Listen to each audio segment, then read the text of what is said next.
بسم اللہ الرحمن الرحیم۔ مال بھی اللہ رب العزت کی بہت بڑی نعمت ہے اگر حلال طریقے سے کمایا جائے اور حلال راستے پر خرچ کیا جائے، اور دین کے راستے میں بھی جب انسان خرچ کرنا چاہے یا اپنے رشتہ دار اور اعزاء و اقارب کے اوپر بھی خرچ کرنا چاہے تو اس کے اندر بھی اعتدال کو پکڑنا چاہیے، اس کے اندر بھی حد سے گزرنا شریعت کو پسند نہیں ہے۔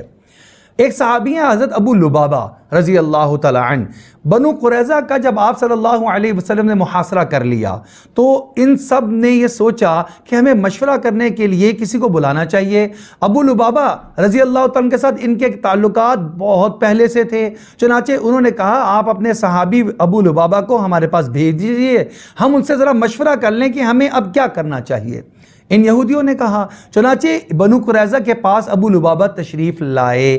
جب وہاں پر بیٹھے تو انہوں نے باتوں میں پوچھا، اچھا اگر ہم لڑیں تو کیا ہوگا، اگر ہم اپنے آپ کو ان کے حوالے کر دیں تو کیا ہوگا، ہم نے عہد شکنی کی ہے، عہد شکنی کا جرم اسلام کی روح میں کیا ہے، یہ ساری باتیں وہ کرتے رہے۔ تو وہاں پر حضرت ابو لبابہ رضی اللہ تعالیٰ عنہ نے کچھ ایسی باتیں انہوں نے باتوں ہی باتوں میں ان سے نکلوا لیں کہ جب وہ باتیں بتائیں تو ابو لبابہ نے فوراً خیال آیا کہ پتہ نہیں مجھے یہ بات ان کو بتانی چاہیے تھی یا نہیں چاہیے تھی،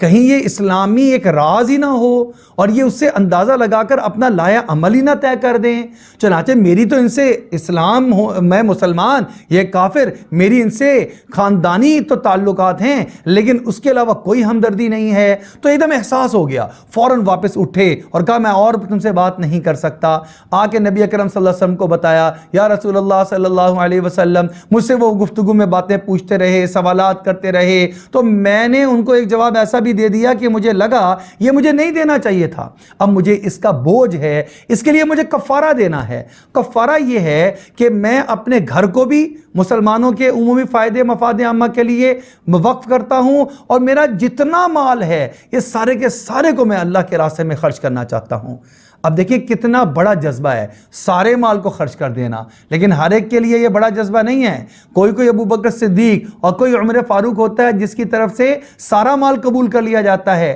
آدھا مال قبول کر لیا جاتا ہے۔ ان کو آپ صلی اللہ علیہ وسلم نے ارشاد فرمایا نہیں، اتنا زیادہ خرچ کرنے کی ضرورت نہیں ہے، کل مال میں سے تیسرا حصہ تم اللہ کی راہ میں خرچ کر دو، یکفی کا، یہ تمہارے لیے کافی رہے گا۔ اس کا مطلب یہ ہوا مال چاہے مسلمانوں کے مفاد عامہ کے لیے خرچ کرنا ہو، اعزاء و اقارب رشتہ داروں پر خرچ کرنا ہو، حد اعتدال سے کرنا چاہیے، اپنے اور اپنے اہل و عیال کے لیے رکھ کر پھر خرچ کی ترتیب بنانی چاہیے۔ اللہ رب العزت سے دعا ہے ہمیں ہر کام میں اعتدال کے ساتھ چلنے کی توفیق عطا فرمائے۔